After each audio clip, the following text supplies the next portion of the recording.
कभी कभी हम इंसान अपने पूरे जीवन की कमाई, अपना प्यार और अपना भरोसा जिन लोगों पर लुटा देते हैं, वही लोग बुढ़ापे में उसे 2 वक्त की रोटी तक देने से कतराने लगते हैं। आज की यही कहानी सिर्फ एक बूढ़ी औरत की नहीं, बल्कि उस दर्द की कहानी है जिसे अक्सर घर की चारदीवारी में छुपा दिया जाता है।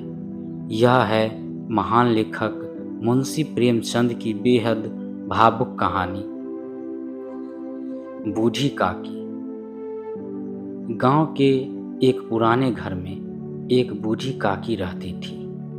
उम्र ने उसके शरीर को बिल्कुल तोड़ दिया था।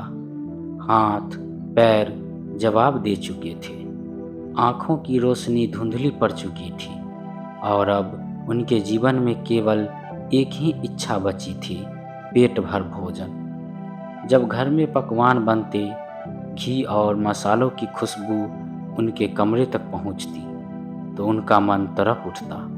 लेकिन उस घर में उनकी सुनने वाला कोई नहीं था। उन्होंने अपनी सारी जमीन जायदाद अपने भतीजे पंडित बुद्धिराम के नाम कर दी थी।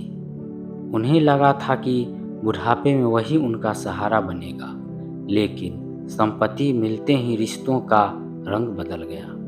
बुद्धिराम बाहर से सज्जन दिखाई देते थे, मगर खर्च करने की बात आते ही उनका दिल छोटा पड़ जाता था।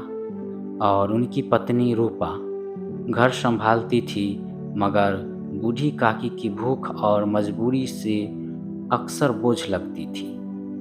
काकी जब भूख से रोती तो लोग कहते, उन्हें तो बस खाने की पड़ी रहती है। कोई उनके दर्द को नहीं समझता था। घर के बच्चे भी उन्हें सताते, कोई चुटकी काट कर भाग जाता, कोई पानी फेंक देता और बूढ़ी काकी बस रोती रह जाती। लेकिन उसी घर में एक छोटी सी बच्ची थी, लाडली।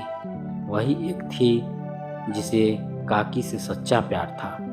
लाडली चुपके से अपने हिस्से की मिठाई और चबैना बूढ़ी काकी के पास लाकर खाती। काकी उसे दुलारती और शायद पहली बार उनके चेहरे पर हल्की सी मुस्कान दिखाई देती। एक तरफ स्वार्थ से भरा संसार था और दूसरी तरफ एक मासूम बच्ची का निस्वार्थ प्यार।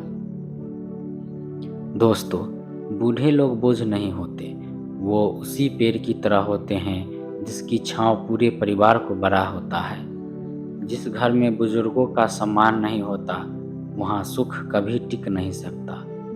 अगर इस कहानी ने आपके दिल को छुआ हो तो वीडियो को लाइक और शेयर करें और चैनल को सब्सक्राइब जरूर करें। धन्यवाद।